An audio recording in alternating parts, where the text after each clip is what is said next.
자음은 홀로 쓰일 수 없다라는 점이야. 그느들은 무브 짜잔 안쪽으로 들어간다 라는 느낌으로 뭔가 딱딱한 부분이 나오죠. 그쵸? 딱딱한 부분 흘러가는 모양처럼 보이는 점이 하나 있죠. 여러분 안녕, 햄들 선생님이에요. 오늘은 국어의 자음 체계 같이 배워볼게요.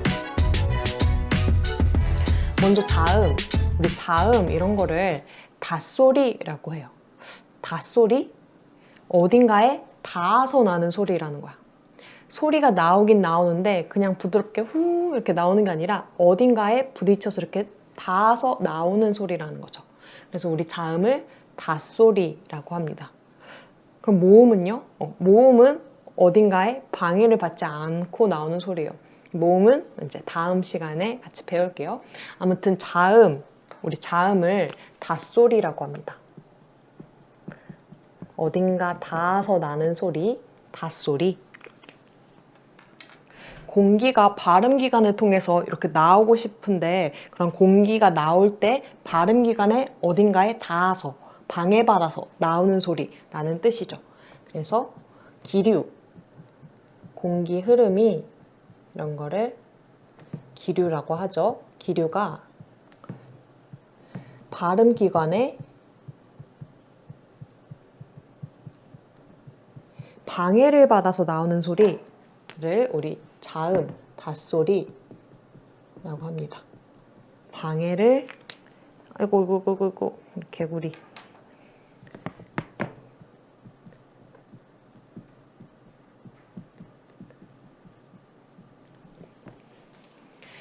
또 한 가지 더, 이 자음의 특징이 뭐냐면 자음은 홀로 쓰일 수 없다라는 점이야. 기억, 그, 느, 드, 르, 무, 부, 수 이렇게 나올 수 있잖아요. 라고 말하면 봐봐요. 그, 느, 드 이거는 사실은 기억만 나오는 게 아니라 으라는 모음과 함께 결합해서 나오는 소리인 거죠. 그느드르 무브 그쵸? 그래서 자음은 홀로 쓸 수 없고 항상 모음과 결합해서 써야 된다. 예를 들어 김 이것도 자음 모음이 있었기 때문에 가능한 거죠. 이 모음이 없으면 말이 안 돼. 기억 미음 말도 안 되는 소리죠. 아무튼 자음은 항상 모음과 함께 써야 된다. 홀로 쓸 수 없다.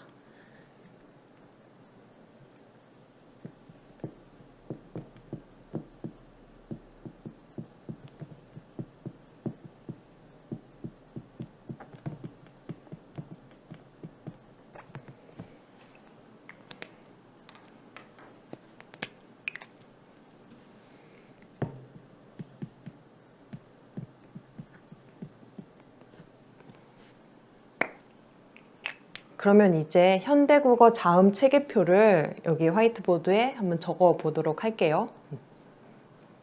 짜잔! 현대국어 자음 체계표를 그렸어요. 되게 잘 그렸나요? 잘 그린 것 같아요. 그리고 이거는 사람의 옆모습이야. 사람의 발음기관을 이렇게 도식화해서 그려봤습니다. 옆모습을 이렇게 단면을 쪼개서 그린 거예요.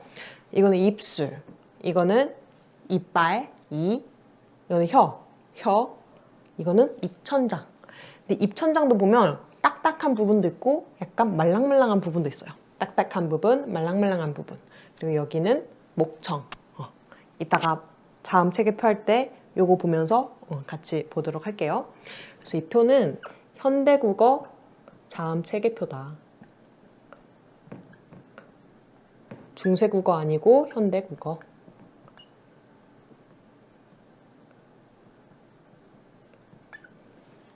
이렇게 제목을 딱 써놓고 시작을 할게요. 우리 일단 딱 표를 보면 중요하게 봐야 될 부분이 있습니다. 가장 먼저 봐야 될 부분은 바로 여기 부분이야. 표를 볼 때 가로, 세로에 기준을 적죠. 내용은 이따 마지막에 채울 거고 일단 어떠한 기준으로 가로, 세로에 분류를 했는지 알아볼게요. 먼저 이쪽 가로에 적을 분류 기준은 조음, 위치에 따라서 나눈 거예요. 이쪽에는 조음 위치를 쭉 적을 거고 밑에 아랫 방향으로는 조음 방법에 관해서 이쪽으로 쭉 이렇게 적어 볼 거예요. 헷갈리면 안 되는 게 요게 조음 방법, 요게 조음 위치라고 하면 틀린 거죠. 가로는 조음 위치, 세로는 조음 방법에 관한 거다라고 알고 있어야 돼. 간혹 이거를 순서를 바꿔서 내는 문제들도 있습니다. 그리고 조음이라고 하는 거는 발음한다라는 거야. 발음하는 위치, 발음하는 방법에 대한 얘기예요. 그러면 우리 조음 위치부터 같이 볼게요. 이 발음기관 단면도를 통해서 같이 알아보도록 하겠습니다. 이 조음 위치는 여기서부터 이렇게 차례대로 적을 텐데 가장 바깥으로 나온 부분부터 안쪽으로 들어간다라는 느낌으로 바라보면 좋을 것 같아요. 일단 가장 밖으로 나와 있는 부분, 발음기관 부분은 바로 여기 입술이죠. 입술. 입술 소리. 입술.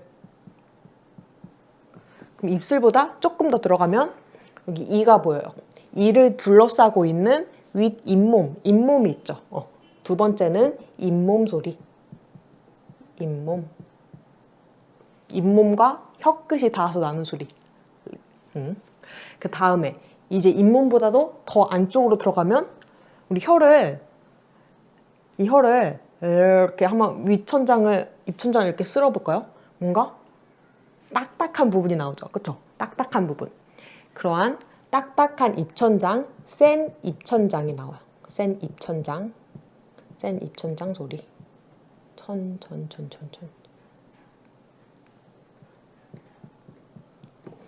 그리고 이 혀를 조금 더 이렇게 뒤로 가볼까요? 뭔가 딱딱한 부분이 있다가 이제 말랑말랑한 부분이 좀 나오죠. 우리 이런 거를 여린 입천장이라고 합니다. 여린 입천장.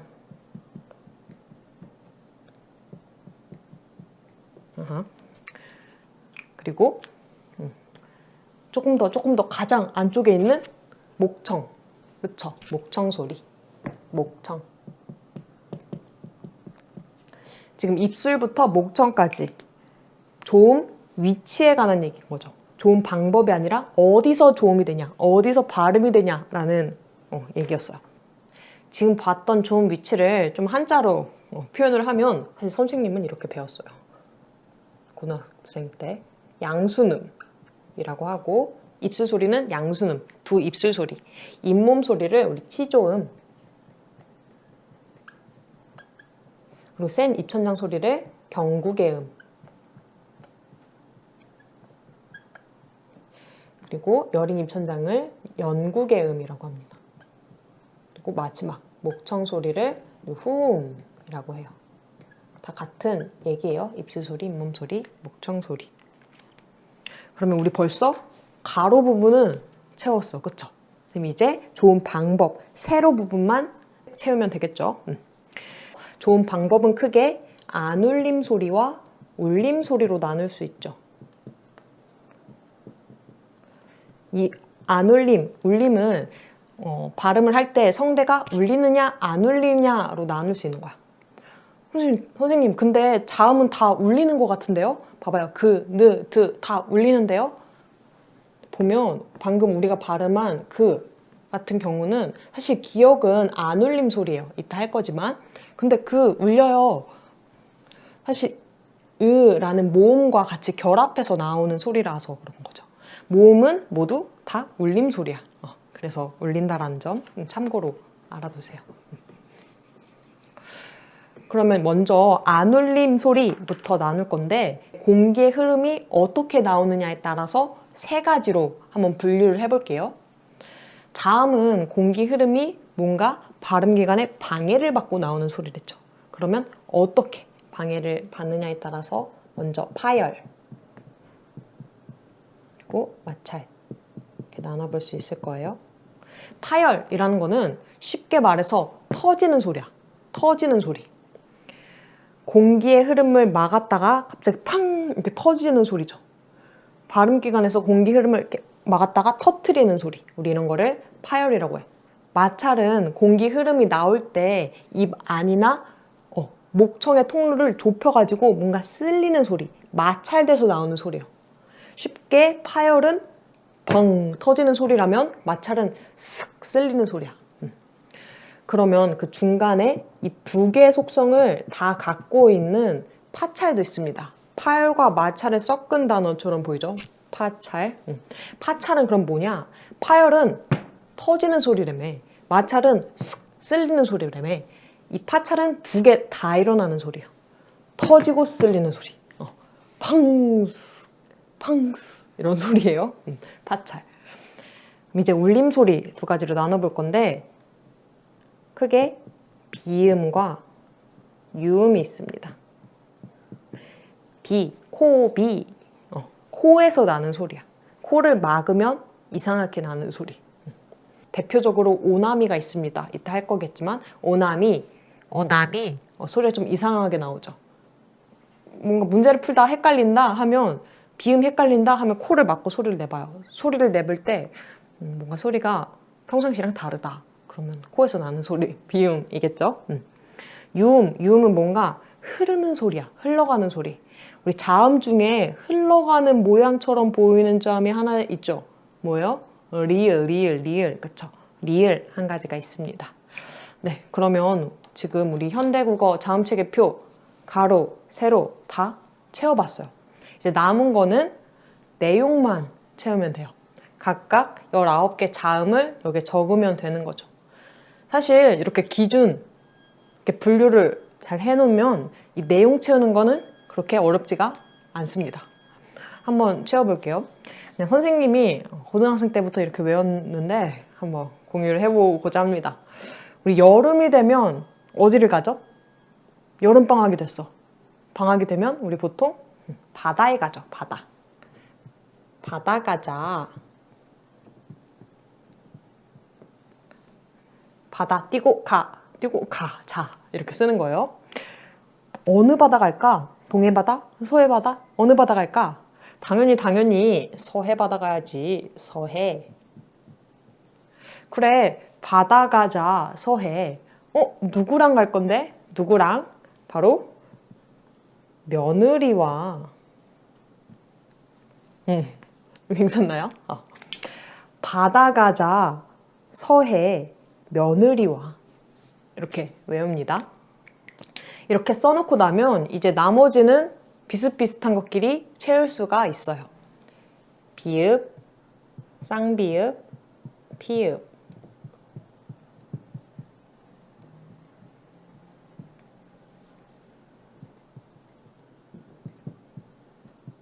이렇게 채울 수가 있죠.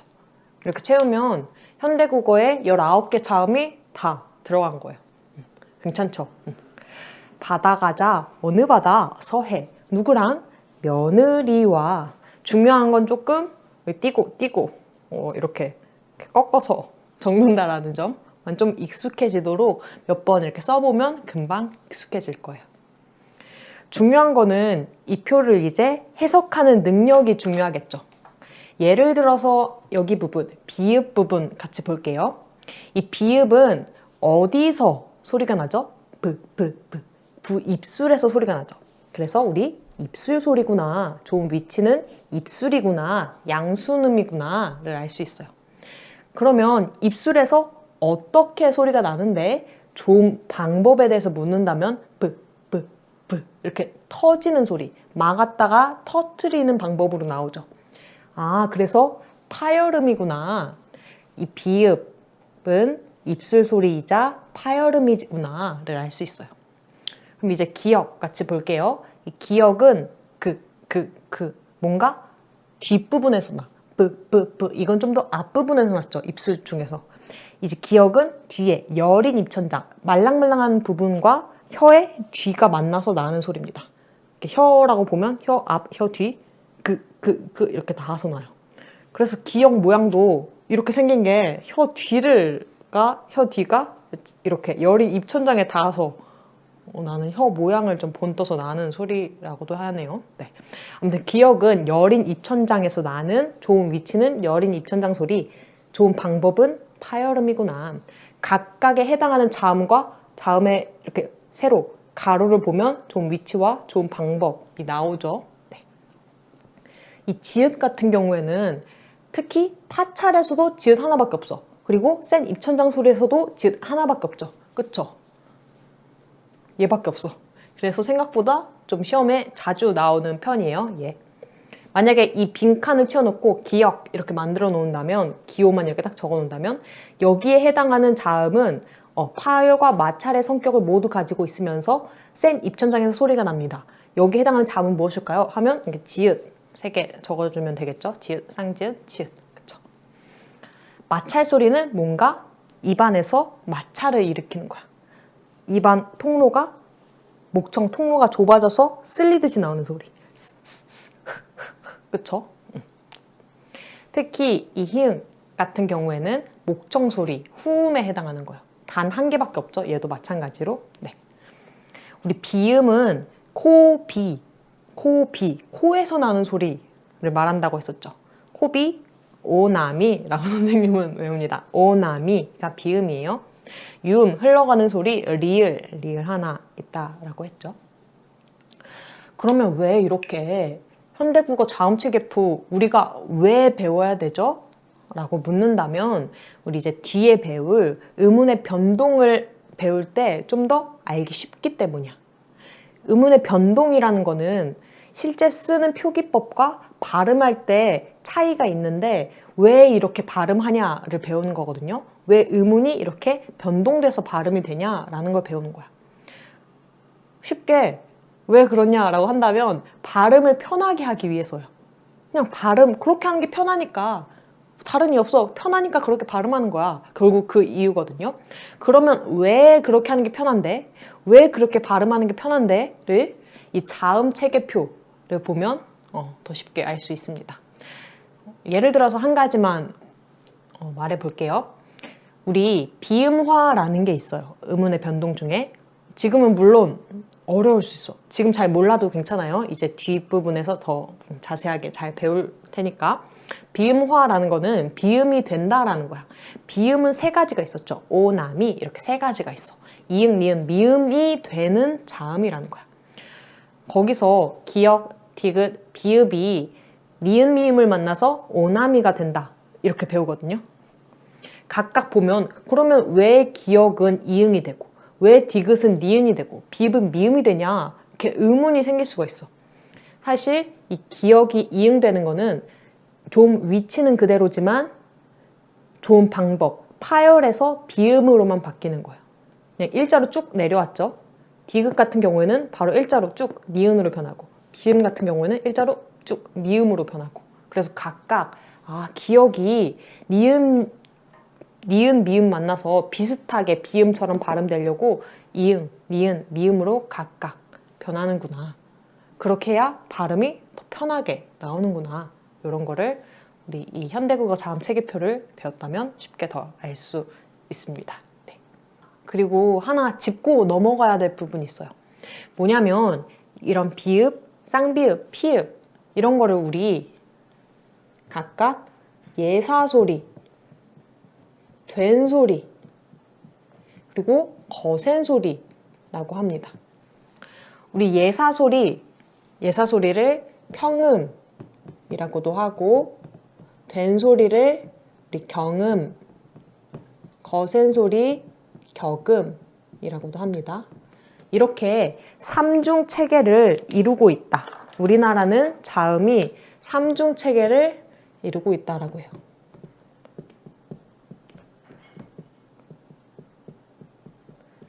영어 같은 경우에는 울림, 안 울림 이렇게 2중 체계를 이루지만 한국어 같은 경우에는 예사소리, 된소리, 거센소리 이렇게 3중 체계를 이루고 있다는 점도 참고로 알아두면 좋을 것 같습니다.